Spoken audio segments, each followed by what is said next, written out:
entitled The Power of Love, a Master's Sacrifice, Part 4 of 5, on Between Master and Disciples, given in English on December 16th, 2018, in Shihu, Taiwan, also known as Formosa.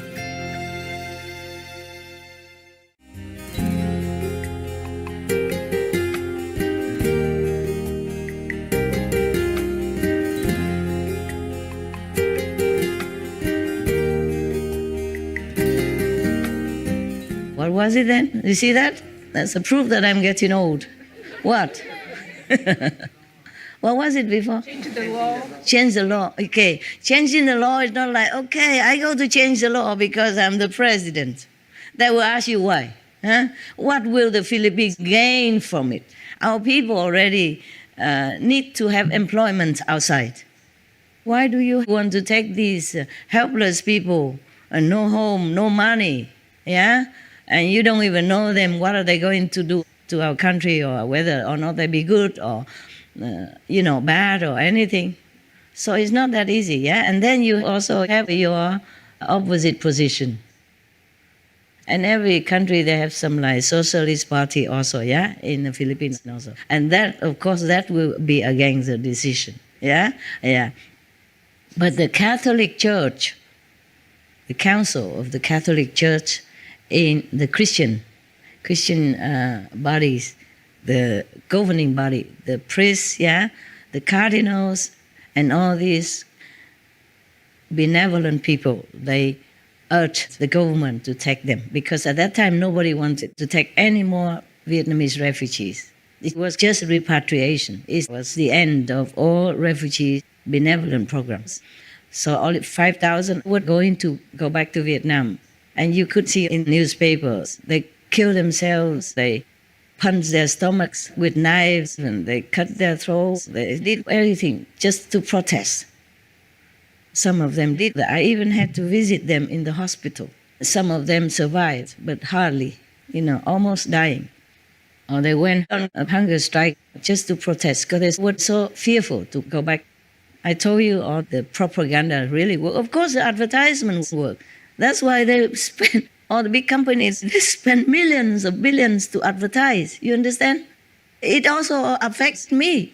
Normally, I don't like to drink any Coca-Cola or anything like that. But sometimes I watch on TV. I remember there's such a thing as Coca-Cola. And okay, I want one. Fine. Yeah, why spend all day thinking of Coca-Cola? Just drink one and you're peaceful, right? And carry on with your work. Okay, that's what I thought. It's not true. I asked them to buy me one or two, and then I drank just a few mouthfuls only, and I didn't feel good, nothing. So I covered it with the plastic around it, and I plugged the hole, put it in the fridge.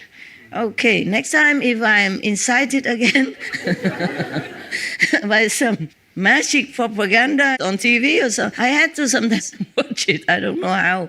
But it just will come to your, and then I will drink it. And it tastes even worse because it's been there for weeks already. It tastes only like sugar, flat, and sugar water, and bitter, and I don't know what, and then and I spit it out. I put it back again in the fridge. I did that on purpose. You can carry on laughing. Why? You're allowed to laugh or not? Does it say anything outside you're not allowed to? I like to hear your laughter. It's good. It creates good energy, yeah. They have laughing yoga, no? I combine. I always combine business with pleasure to make you laugh, see? I don't have a laughing yoga officially, yeah, but you laugh all the time, right? That's good. You guys are too polite. I guess the Westerners are very shy. If I talk to the Vietnamese directly or the Chinese, they will laugh so much. Yeah. Next time you don't laugh, you go behind them, and the Chinese come here. Make sure you are heard. I don't hear anything. Are you laughing or not? I hear nothing. I don't hear yet. Okay. All right, you're welcome. What was it then? Before? Coca-Cola. Okay. I did that on purpose, yeah? Normally, I did not know that the first few times. I'm just very economical. If I can't eat the leftover, I save it, for next time. But now I know that it doesn't taste good, especially secondhand Coca-Cola. So I will put it in the fridge again. I did it now on purpose because the longer you save it, the worse it tastes. So that the illusion will be gone. Huh? Good. But still, sometimes they advertise or do something, then I still want it. Or maybe somebody near me that likes to drink Coca-Cola. I'm telling you, they affect you. Yeah. I don't really like pizza so much. In Italy, sometimes I go, if I have to go out and nothing else is easier then, because you can order them not to put anything, yeah? But the spaghetti, you don't know, some spaghetti has eggs in it, some spaghetti doesn't have. So only if you buy it or make it yourself, then you know for sure. If you go into a restaurant to eat spaghetti, you're never sure. Yeah, that's why I just have pizza. It's just simple, okay? You can't just sit in a restaurant or in a coffee shop waiting for somebody and just drink water. Huh? People are eating all around you and you take up a table and you eat nothing? Next time you come in, they say, we're full. You can't. Yeah. Even if there are many tables empty, they say, we're full. If you ask about that table, it's reserved. Yeah. Okay. Now, what was that then? Yeah. What? Yeah, pizza also, I don't feel, I'm not really a fan of pizza, okay? And nowadays, even in our kitchen, sometimes they make pizza and they give some to me. I take a few bites and then the dogs will enjoy it. Yeah, so they think, Master eats a lot. Next time they give me more. More pizza. The dogs are happy. Yeah, but when somebody is near me who are pizza fanatics, then I will want pizza every day and I will eat the whole pizza, the whole big one. Originally, I promised, okay, I will just take a few bites and I will give you the rest. As usual, I thought it was the usual stuff. When the dogs are around, who else will eat the whole big pizza like that? Self, Master, the great self, ate the whole pizza, swallowed the promise. And then I remembered, I said, sorry, I ate them all. I ate it all. You guys can always go out and bite, right? It's no problem. They say, of course, no problem, Master. They say, no problem. But they were thinking, Master, she says she doesn't like pizza. And look at her. She ate the whole pizza. Didn't give us anything. Not even a crumb left. Yeah.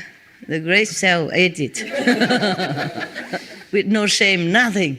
Enjoy it only.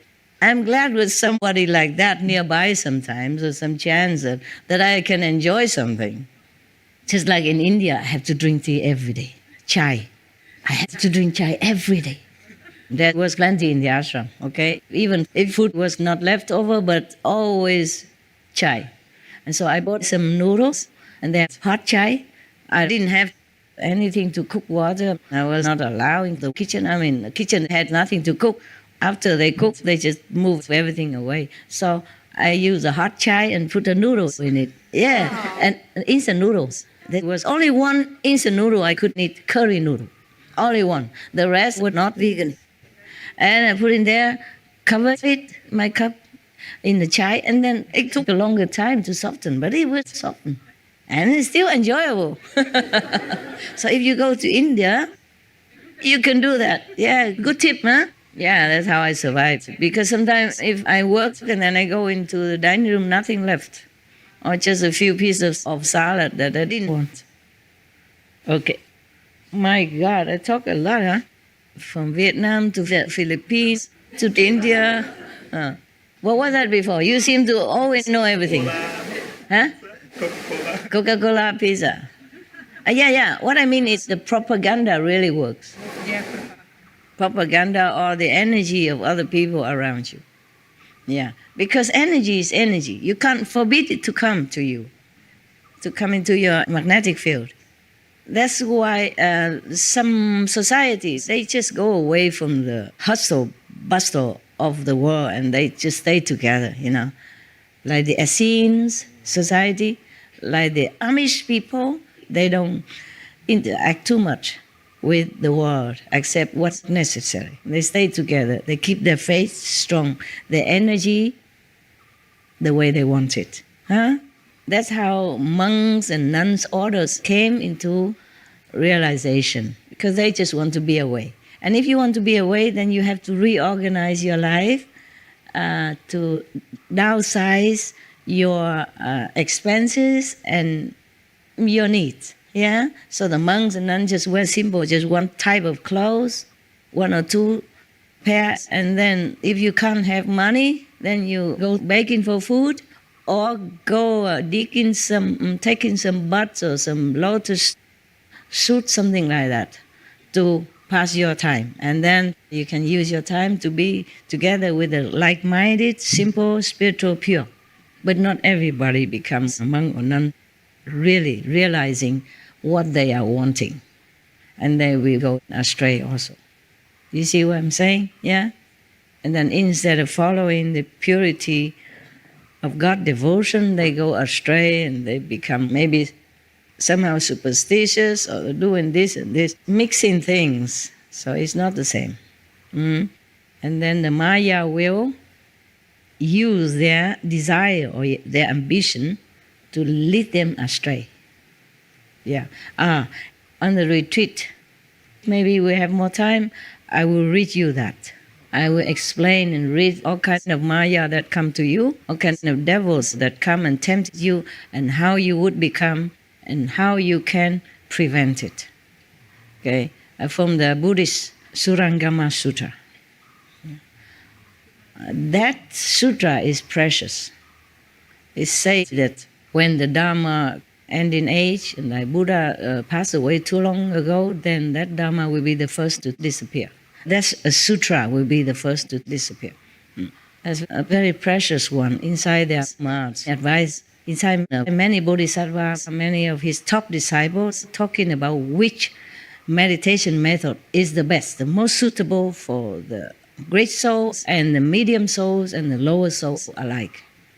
I mean, low level spiritually. There's no such thing as low soul, high soul. It's just more awareness, okay? Higher awareness or medium awareness or lower awareness souls. That's what it is. The Buddha, of course, I told you before a long time ago, that after asking all of his top disciples and bodhisattvas which method, they all list their method of their first enlightenment.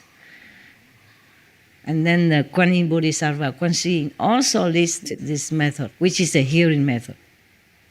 Yes.